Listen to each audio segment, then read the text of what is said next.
ഷുഗറും മറ്റതൊക്കെ കഴിച്ച് മുഖം കണ്ട് ബ്ലോട്ട് ആയത്. എന്റെ മോന്ത പോലെ എനിക്ക് തോന്നില്ല. Sugar makes your face bloat.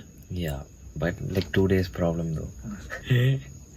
പക്ഷെ എന്റെ വോയിസ് ഇപ്പൊ സെക്സി അല്ലേ? ഭയങ്കര. ഇപ്പൊ തുമ്മിയുണ്ട്, തുമ്മിയ അടഞ്ഞിരിക്കുന്നു, തുമ്മി തൊണ്ടയെല്ലാം പോയിരിക്കുന്നു. ഇതിനപ്പോ ഒരു സ്റ്റാൻഡ് മേടിക്കണം, ലൈറ്റ് മേടിക്കണം, എപ്പോഴും താഴെ ഇടണം. പക്ഷെ സ്റ്റാൻഡ് എന്ന് വെച്ചാൽ ഇങ്ങനെ എവിടെ വെക്കാം? നമ്മൾ ഇവിടെ തന്നെ വെക്കാമോ? അതിങ്ങനെ ഗ്ലാസ്സിലോട്ട് നമുക്ക് നാളെ പോയി മേടിക്കാൻ വേണ്ടി അവിടെ. പിന്നെ ലൈറ്റ് ഇങ്ങനെ വെക്കുന്ന കൂട്ടുള്ള ലൈറ്റ്, സ്റ്റാൻഡ് പോലത്തെ ലൈറ്റോ എമർജൻസി ലൈറ്റോ, ചെറിയ ചെറിയ ബോക്സ് ടൈപ്പ് ലൈറ്റ് വേണം. സോ അതിന് ഒരു 1000 രൂപ ചെലവാകുന്നത്. ഇവിടെ വന്നിട്ട് ഞാനിപ്പോ വന്നിട്ട് 2 or 3 days ആയി. ഈച്ച് ഡേ 1000 rupees വെച്ച് എനിക്ക് പോകുന്നു. Just 1000 rupees. നിന്റെ അവിടെ ഉണ്ടോ ക്യാമറ? കൊല്ലത്ത് കിണ്ടി ഉണ്ട്.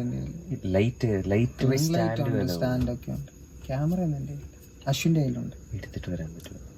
ജോർജിനെ വിളിച്ചു. അവൻ അറിയോ? അറിയും. ജോർജിന്റെ കയ്യില്ല. അവൻ ഉപയോഗിക്കോ? എടുത്തിട്ടൊന്നും അറിയത്തില്ല. ജോർജിന്റെ കയ്യില്ല, പക്ഷെ സൂക്ഷിക്കുന്ന അച്ഛൻ സൂക്ഷിക്കാത്തതുകൊണ്ട്.